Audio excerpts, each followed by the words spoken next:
Love is all mean a deep and enduring emotional regard usually for another person. At minsan, ang love ay mapanlinlang. Yes, madalas magparaya kahit sobra na. Sa point na kailangan mong sumukot magbigay.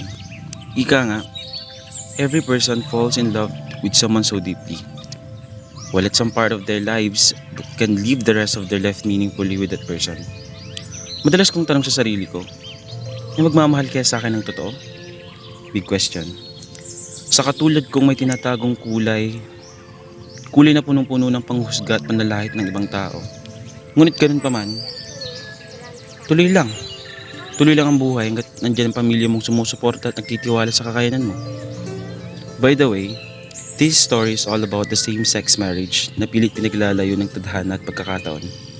Pero importante is that you know exactly who you are, wake up at the morning, kung paano mo harapin ang panibagong araw ng iyong buhay. My love story is very unexpected. Yung tipong hindi mo alam kung sino ang totoo sa mga nakakasalamuha mo. Oops! Ang mahaba na ata tayo. Yes! Ako nga pala si Eman Ortega. Baduy, no? Hindi bagay sa itsura. Char. In short, Ems. Tubong Pangasinan. Isang asyumera nagmamagandang bakla sa aming barangay. Pero it doesn't mean wala akong kwenta o pakinabang sa mundo.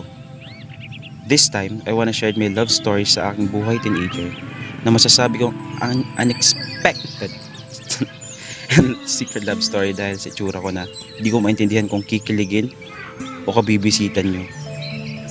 Sa pangmalakasang love story ng buhay ko, tiyak may ibigan nyo.